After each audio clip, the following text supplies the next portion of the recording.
បាទជួបពុកម៉ែបងប្អូនថ្ងៃនេះខ្ញុំសុថៃខ្ញុំបាទរដ្ឋាបាទថ្ងៃនេះខ្ញុំនឹងធ្វើការសន្ទនាជាមួយនឹងលោកគ្រូរដ្ឋាបាទវាគ្រូបាទហ្នឹងលោកគ្រូថ្ងៃនេះខ្ញុំមានសំណួរពី3សំណួរតាក់ទងទៅ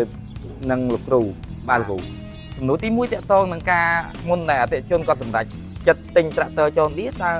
គាត់ពឹងទៅលើកត្តាអ្វីខ្លះដែលគាត់ហ៊ានសម្រេចចិត្តទៅលើយកត្រាក់ទ័រចនឌីទៅប្រើលោកគ្រូ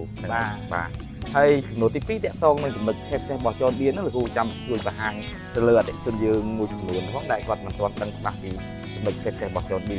ហើយនឹងសំណួរទី3តាក់ទងនឹងទីតាំងដែលនៅចិត្តពួកគាត់បាទយើងអាចជួយបង្ហាញទៅលោកគ្រូហ្នឹងហើយបាទអរគុណលោកគ្រូដែលបានសួរសំណួរហ្នឹងហើយបងប្អូនអញ្ចឹងហើយសំណួរអញ្ចឹងមកសំណួរទី1គឺមុននឹងសម្រេចចិត្តទិញត្រាក់ទ័រចនឌីទៅផ្អែកទៅលើកត្តាអីខ្លះបាទសម្រាប់សំណួរទី2ចនឌីយើងមានលក្ខណៈពិសេសខ្លះបានពុកម៉ែបងប្អូនសម្រាប់ចិត្តទិញបាទហើយចំណុចទី3សាខាដែលគៀកនៅតំបន់ភូមិភាគឦសានយើងតើសាខាណាអញ្ចឹងតោះកុំឲ្យខាតពេលវេលាយូរទៅតាមដានទស្សនាជាមួយខ្ញុំទាំងអស់គ្នាមែនណាបងប្អូនមុននឹងសម្រាប់ចិត្តទិញត្រាក់ទ័រណាបងប្អូនគឺយើងត្រូវតែស្វែងយល់ពីត្រាក់ទ័រមួយហ្នឹងឲ្យច្បាស់លាស់សិនថាត្រាក់ទ័រហ្នឹងវាប្រភពវាមកពីណាបាទចំណុចទី1ហើយចំណុចទី2តើគុណភាពនៃការប្រើប្រាស់ត្រាក់ទ័រហ្នឹងមានលក្ខណៈឬគុណសម្បត្តិឬគុណវិបត្តិអីខ្លះមុននឹងសម្រាប់ចិត្តទិញបាទហើយចំណុចទី3នោះគឺ brand របស់ tractor បាទ brand របស់ tractor យើងដឹងស្រាប់ហើយ tractor ចនឌីគឺជាផលិតផលលេខ1របស់សហរដ្ឋអាមេរិកអញ្ចឹងយើងយកទៅប្រើប្រាស់ទៅគឺមិនខកបំណងទេបាទហើយចំណុចទី4គឺមានអ្នកប្រើប្រាស់ច្រើនហើយនៅពេលដែលបងប្អូនចង់វាយដូរនៅពេលក្រោយទៀតបងប្អូនមិនពិបាករកទីផ្សារទេព្រោះយើងមានទីផ្សារស្រាប់ហើយអញ្ចឹងយើងងាយស្រួលផ្លាស់ប្ដូរយក tractor ថ្មីទៀតបាទ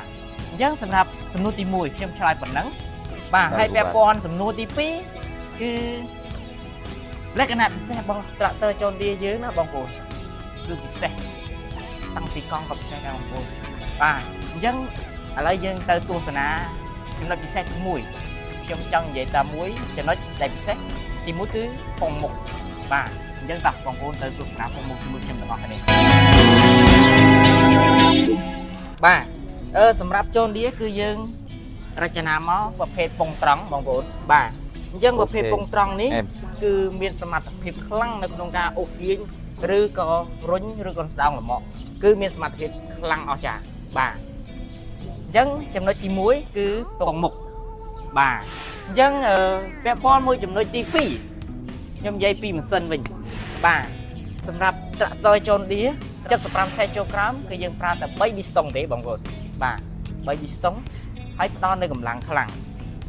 បងប្អូនមួយចំនួនគាត់ថានេះម៉ាស៊ីន3ដូចជាមិនខ្លាំងទេតែពីពួកខ្ញុំវិញ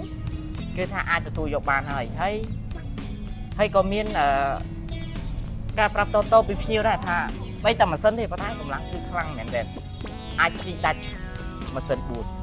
បាទហើយការសន្សំចៃក៏ច្រើនជាងម៉ាស៊ីន4ដែរអញ្ចឹងចំណុចពិសេសទី2ខ្ញុំឆ្លើយប៉ុណ្ណឹងបាទបងប្អូនហ្នឹងហើយ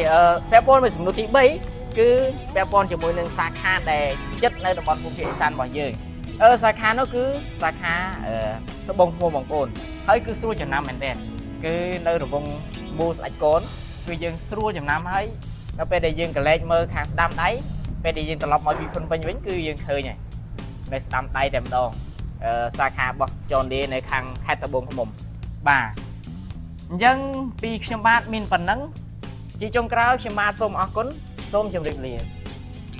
ត្រាក់ទ័រចនឌីជាទំនុកចិត្តរបស់លោកអ្នកនាំចូលនឹងចែកចាយផ្ដាច់មុខដល់ក្រុមហ៊ុន RMA Cambodia